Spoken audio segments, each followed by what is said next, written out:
Es un depredador muy sofisticado. Las características nos dicen que se trata de un ser que ha evolucionado hasta encontrar una sofisticación nunca antes visto en la naturaleza.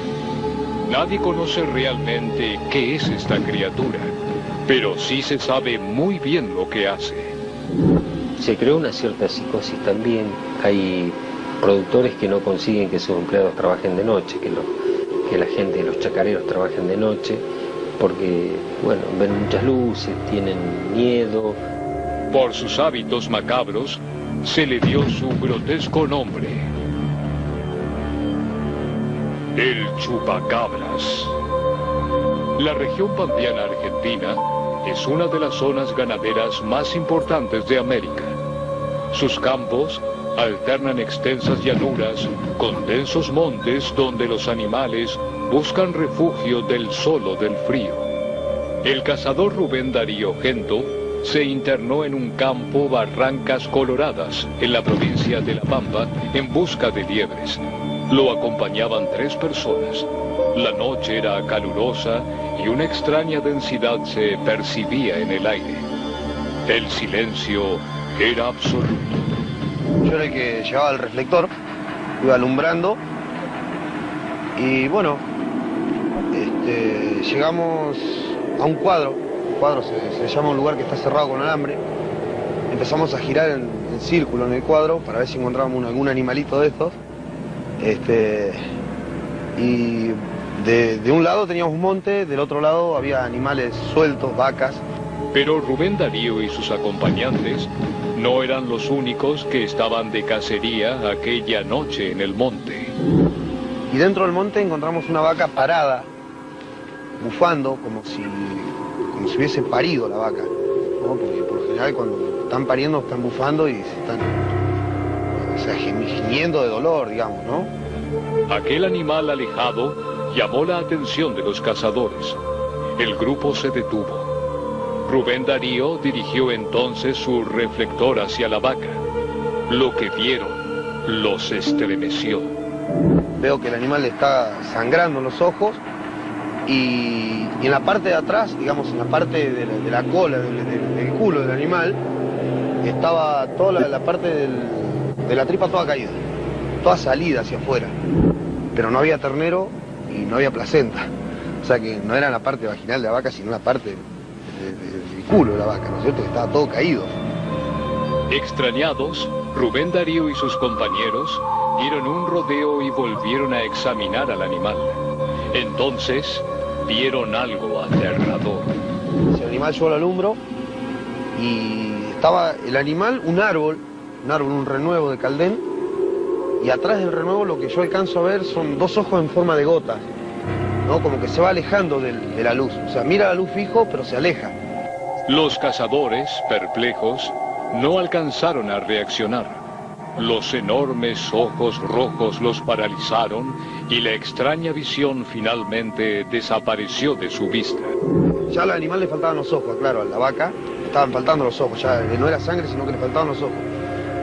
Por la mañana, la vaca apareció muerta y mutilada. Su cuerpo había sido horriblemente desfigurado.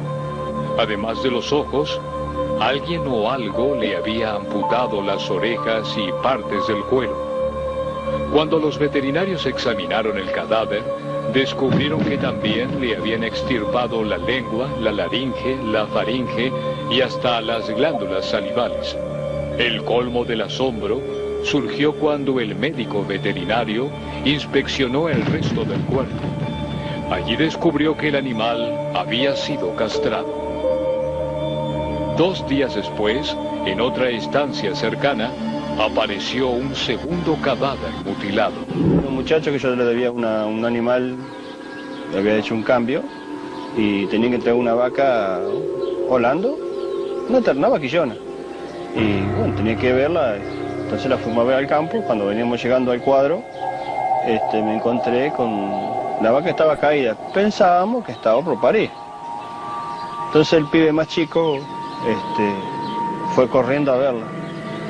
Y dice, papá, dice, los enanitos verdes. Y no, asustado disparando.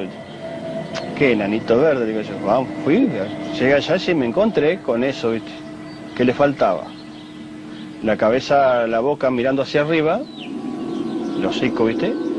Faltándole la carretilla, la lengua, la ubre completa y el ano completo. Las mutilaciones de ganado en Argentina habían comenzado en abril de 2002 en Saliqueló, una localidad de la provincia de Buenos Aires, ubicada a 80 kilómetros de la capital. Pronto se diseminaron por toda la provincia y se extendieron a la vecina, La Pampa. Se veían siempre con el mismo patrón, si la zona izquierda, el faltante de la lengua, el maxilar, o sea, la carne, el maxilar, oreja, ojo, ano, vagina en las vacas, pene y testículos en los machos. Donde faltaba todo el cuero, la carne, y quedaba el cuero, quedaba el hueso totalmente desnudo. Las macabras mutilaciones sembraron el espanto entre los campesinos. Y en otros hemos logrado apreciar también aberturas o ventanas en todo lo que es la parrilla costal de los animales y que permitía ver con bastante claridad los órganos internos de la cavidad torácica, por ejemplo, los pulmones. Algunos cortes parecían simplemente no tener sentido. Otros resultaban escalofriantes. En las vacas preñadas, a algunas les han extraído los fetos y a otras no. Hay vacas que le faltaba 1 o 2 días ya para parir y el feto estaba completamente formado, eso tuve la oportunidad de verlo yo, y es como que le cortan toda la parte de la panza, le sacan el paño ese como si fuera para mirar el feto, pero nada más, o sea, no tiene absolutamente nada, ningún corte el feto. Y en otros casos hay animales muy chicos, o sea, de 3-4 días de nacido, que aparecen mutilados junto a la madre. Los campesinos estaban aterrados, las autoridades desconcertadas. La noticia pronto trascendió a todo el país.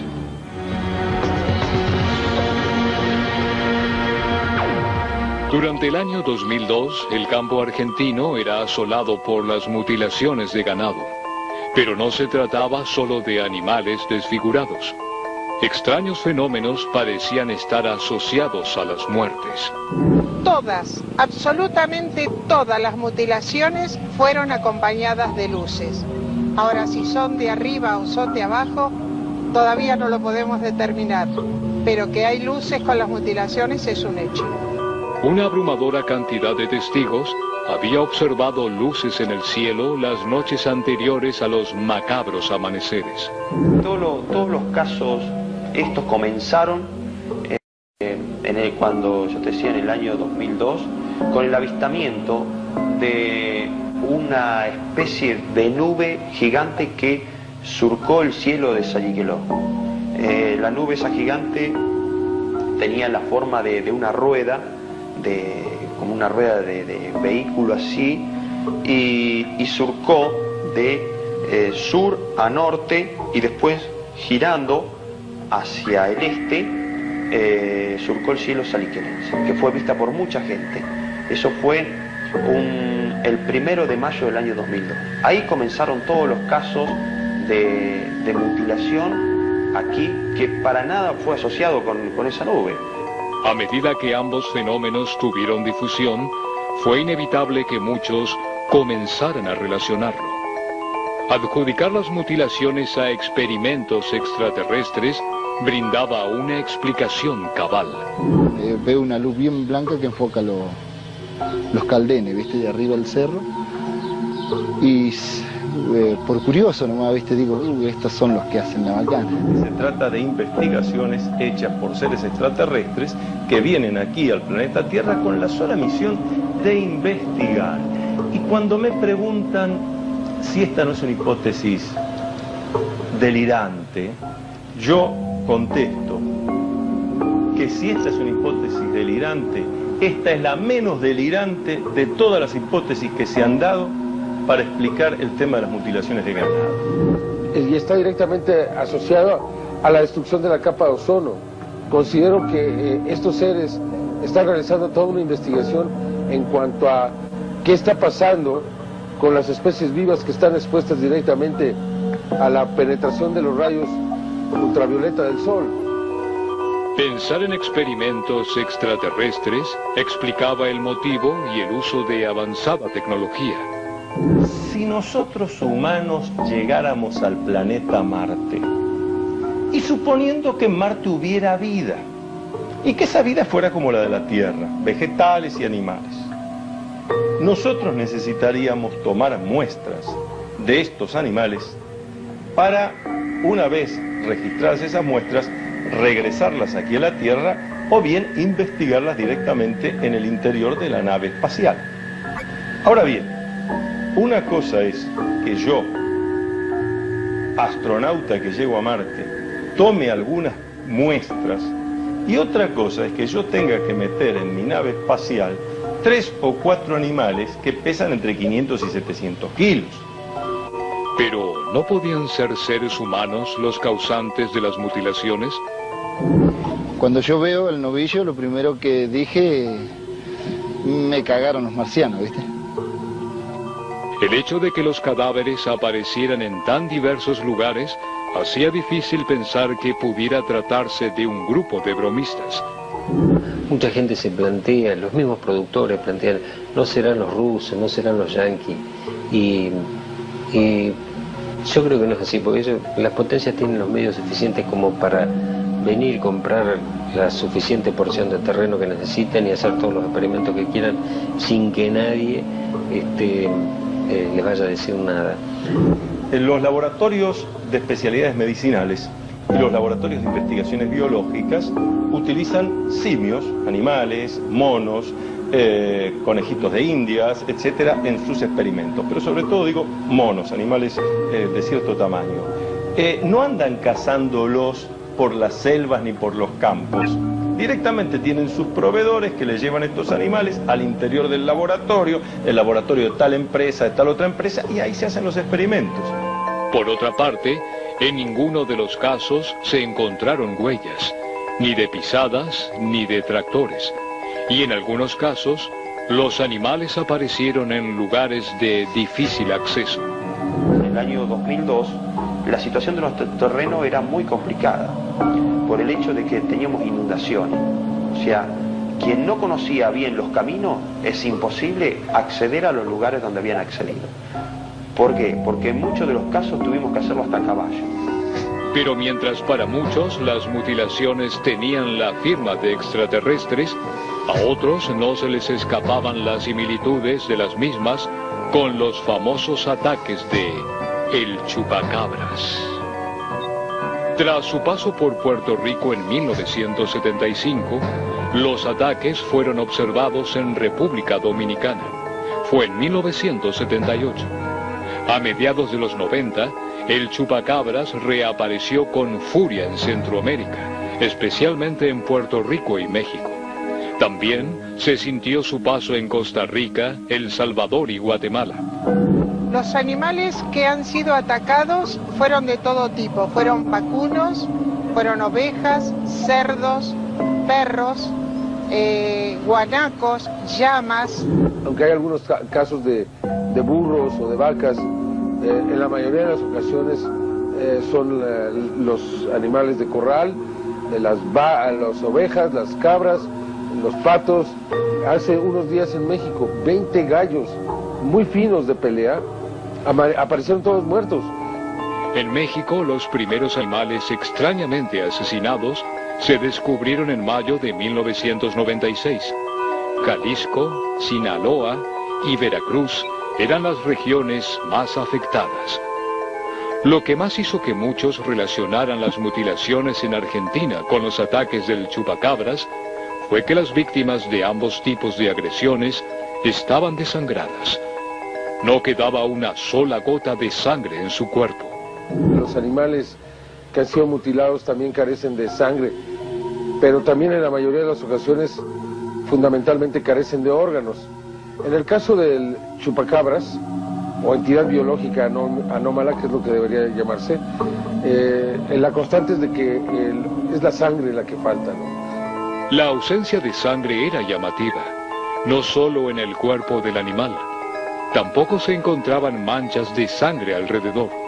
Los animales eran violentamente descuartizados y no había una sola mancha. La sangre parecía desvanecerse.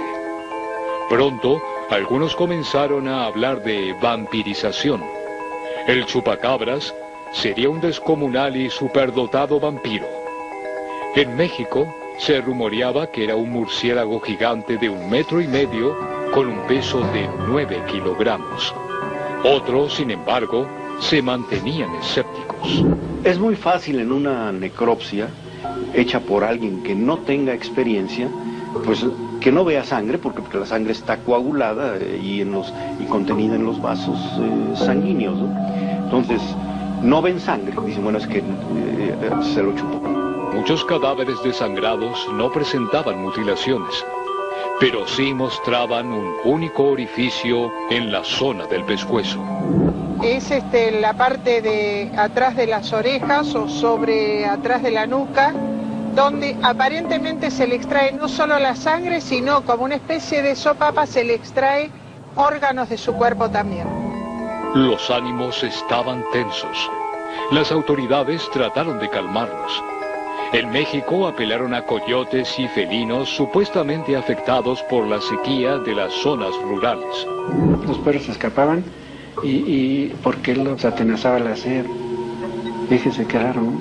Entonces atacaban animales y casi no los devoraban, sino que le lamían la sangre. Según estas versiones, no solo los perros enloquecerían por la sequía. Tengo entendido que hay parvadas de loros, también sedientos. ¿Y sabe qué hacían según nuestros informantes? Se prendían de los borregos con sus garritas y los borregos desesperados porque no se los podían desprender. Y los pericos les destrozaban la piel y les chupaban la sangre. La gente igualmente seguía temerosa del vampiro gigante, a pesar de que sus víctimas predilectas parecían ser los animales. Las descripciones coincidían en adjudicarle una estatura de 1,20 metros. Otro detalle relatado casi unánimemente eran los enormes ojos rojos. Su boca carecería de labios. De ella saldrían 2 lacerantes colmillos. Tendría púas en la cabeza y en la espalda. Sus manos tendrían 3 dedos provistos de afiladas uñas. De su cuerpo emanaría un demoníaco olor a sulfuro. Su piel estaría manchada como la de una rana, aunque para algunos sería totalmente negro. Lo más extraordinario serían sus patas traseras. Estas extremidades se asemejarían a las de los canguros, pero provistas de temibles garras. Gracias a estas patas, el chupacabras tendría una asombrosa habilidad para saltar. Se trataba entonces de un murciélago o de un canguro. Su mitad superior se asemejaba al primero, mas sus patas recordaban al segundo. En cualquier caso, estaba claro algo. No era una criatura común. Si un animal podía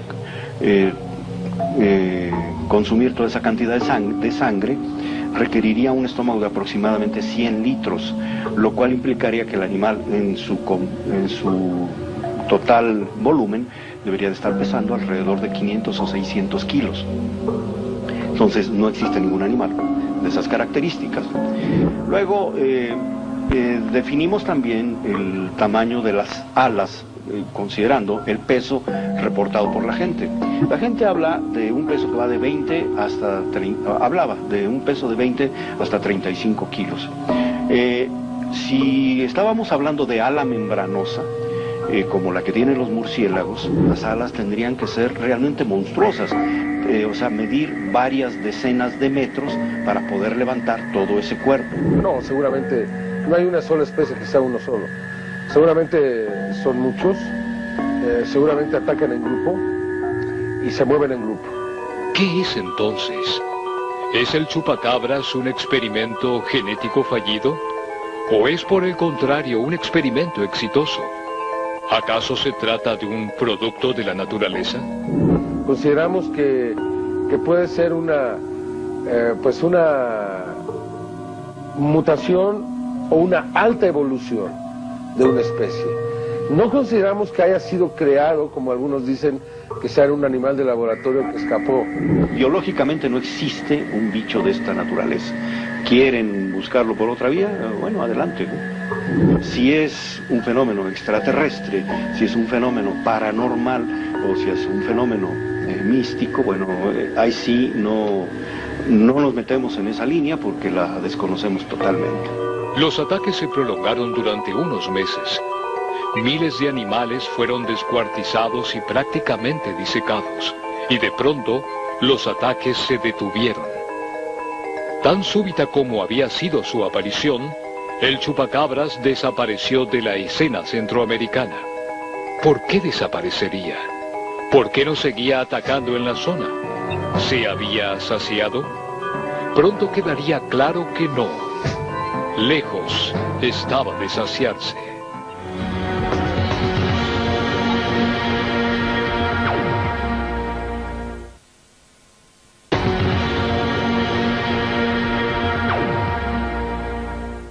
Algunos pensaron que podía tratarse de algún depredador, pero la hipótesis era difícil de sostener. Era muy difícil el acceso a los lugares porque nos encontrábamos en una inundación en la zona. Por lo tanto, se manifestaba si existían rodados de algún tipo de persona que pudiera haber accedido a los campos, sin embargo no encontramos nada.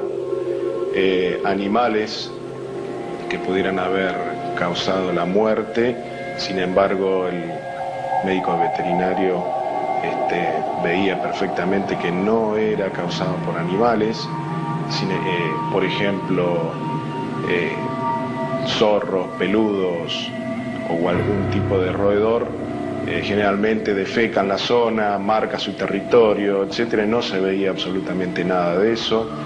¿No podían ser las mutilaciones obra de animales carroñeros? La idea resultaba tentadora, pero presentaba grandes fallas. No había excrementos de pájaros sobre el animal, que generalmente también atacan a los animales muertos, ¿sí? Chimangos, que comen generalmente primero los ojos, normal que coman el ojo, ¿no es cierto? Pero en este caso estaba sumado a todos los otros tejidos, así que era muy difícil que pudiera ser o pájaros, o roedores, o zorros. Generalmente el zorro desgarra, inclusive el mismo perro, que pudiera ser perros de la zona, ¿sí? Atacando ya animales muertos, existe esa posibilidad. Pero según manifestaban los dueños de los campos, los animales gozaban de muy buena salud y de un día para el otro estaban muertos y mutilados. Si las mutilaciones eran producidas por animales, ¿por qué nunca antes había acontecido algo así en la región? Por otra parte, si se trataba de animales, se volvía incomprensible la criteriosa selectividad de las amputaciones y la pulcritud del trabajo. Si yo te muestro un corte hecho por predadores, vos te das cuenta, alguien que no conoce de nada de cortes o de animales, se da cuenta el tipo de corte hecho por un animal y hecho por un elemento que hace cortes con líneas perfectas. Los cortes eran muy prolijos, localizados. Algunos órganos eran extirpados totalmente, mientras que los de al lado permanecían intactos. Pero, oh casualidad, el patrón de comer siempre la lengua, la carretilla, las orejas, ano. Entonces es muy selectivo el animal. Y lo único que la lengua para comer la vinagreta nomás, pero lo demás no sirve de nada, ¿viste? ¿Qué te quiere vas acá cociendo el ano? ¿Para qué lo querés? Las mutilaciones, por otra parte, no parecían producto de mordidas. Por el contrario, eran cortes perfectos. No había señales de tirones en la carne ni de desgarros en los tejidos. Muchos de los cortes, además, seguían claras formas geométricas. Lo interesante es que todos estos cortes son muy precisos. Por eso hubo gente que dijo que habrían sido hechos con un bisturí láser. Bueno, no sabemos con qué herramienta o instrumento, pero lo cierto es que los cortes son muy exactos, muy precisos, lo cual anula por completo la posibilidad de que hayan sido hechos por algún animal depredador. Más allá del porqué de esta migración, parecería que el chupacabras ha llegado al final de su recorrido. Ha llegado finalmente al sur. Pero, ¿qué hay al final de la ruta del chupacabras? Tal vez la respuesta no esté solo en los mutilados cadáveres. Bueno, con el transcurso de los casos era muy frecuente escuchar a productores decir que le faltaba el agua de los tanques. Aquí es muy frecuente la utilización de tanque australiano, que es un reservorio de agua para alimentación, para bebida del ganado, aquí en todos los campos de aquí de la República Argentina. Esos tanques tenían la particularidad de que cuando aparecía una mutilación era muy frecuente que si no era el del establecimiento, el tanque fuera el de algún establecimiento lindero que faltaba el agua de ese día y después no volvía a vaciarse más el tanque.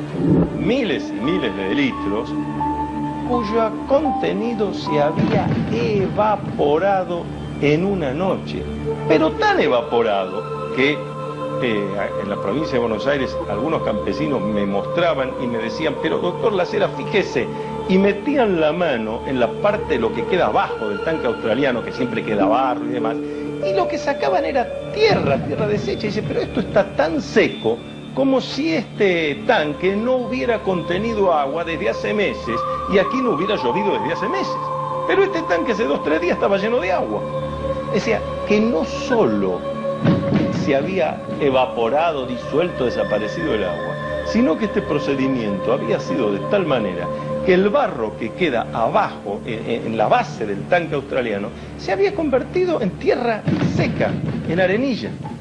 ¿Están estos hechos relacionados? ¿Qué destino tendría el agua? ¿Cómo se la sustrae y dónde se la almacena? Los ataques del chupacabras se diseminaron por vastas zonas de la Argentina. Causaron terror y desconcierto. Una vez más, desaparecieron súbitamente al cabo de unos meses. El SENASA, organismo oficial encargado de la sanidad animal en la Argentina, ofreció una dudosa explicación. Según esta entidad, el causante de las mutilaciones sería un ratón rojo hocicudo. El SENASA afirmó que este ratón es capaz de morder y arrancar la piel con perfección. Luego de unos días, las heridas ofrecerían aspecto de quemaduras. Este roedor comería también la sangre derramada, lo que daría la impresión de que el animal nunca sangró. Y la no descomposición de los animales se debería a las bajas temperaturas. Ratones hay por todos lados, ¿viste? Pero no creo que sean ya, ¿viste? Caníbales. Me dijeron que el ratón era de 17 centímetros y el novillo pesaba 400 kilos. Yo calculo que debe tener un poquito de fuerza, sí. Para voltearlo, no, yo no lo volteo. Me da trabajo voltearlo. Y si le tenés que pegar un tiro, y entre 3 o 4, bueno, lo volteás, sí, pero te cuesta voltear un animal de 400 kilos. Y un ratón, ¿viste? Bueno, no sé. Puede ser. La teoría del ratón hocicudo tiene varias fallas, a mi entender. Primero, no se encuentra en la zona, no existe en la zona. Es oriundo de la Mesopotamia. vamos a suponer que viajó, se reprodujo en la zona, nadie jamás vio un hocicudo. Después las imágenes que se vieron por parte de los estudiosos que decían que era el ratón hocicudo, mostraron un animal ya muerto con anterioridad, donde estaba despanzurrado, y los ratones, ¿sí?, iban y comían los restos de granos o pastos que se encontraban en el rumen. Y cuando estaban comiendo lengua, era en un laboratorio. Por lo tanto, a campo no se puede decir es el ratón hocicudo, menos de que cause la muerte. No hay una verdadera explicación en Argentina. Todos los casos que han estado sucediendo, animales encontrados dentro de un tanque que no podían haber accesado solos, el tipo de heridas, resulta absolutamente ridículo considerar que un roedor en Argentina haya podido hacer este tipo de cosas. Una vez más, las autoridades tratan de relativizar estos hechos. Tienden a que todo quede en el olvido. Esta actitud de las autoridades solo agrega más misterio e indigna a los campesinos. Los productores también es como que bajaron los brazos porque por esta vieja teoría o no sé si decirte vieja o irrisoria teoría del ratón hocicudo. Entonces mucha gente por ahí no le gustó, fue como una toma de pelo para gente que vivió toda su vida en el campo. Pensar que un ratón se puede llegar a comer una porción de tejido tan importante, por ahí eso le cayó mal y bueno, y fue así que no hicieron ningún tipo más de declaraciones. O sea, tal vez hubo mutilaciones y por este hecho no las denunciaron. Es muy lamentable porque uno espera de un científico el alto nivel, un final decoroso, y no, por ejemplo, que se trate todo esto de un simple ratón hocicudo, rojizo encima, del cual tengo mucho conocimiento por estar viviendo 11 años en una localidad de Entre Ríos, en donde tuvimos la oportunidad, después de una creciente, de ver miles de esos ratones hocicudos. Y quiero aclarar que en esa localidad, en las islas, está repleta de ganado y jamás hubo una mutilación. Esto nos indicaría también, por haber averiguado con los veterinarios, esa especie de ratón solo come hierbas y no se dedica a comer carne. Con su actitud esquiva, las autoridades solo confirman que efectivamente algo sucede. Tal vez el peor crimen del chupacabras no sea el que comete contra el ganado. Tal vez su principal amenaza sea desafiar las creencias de la ciencia.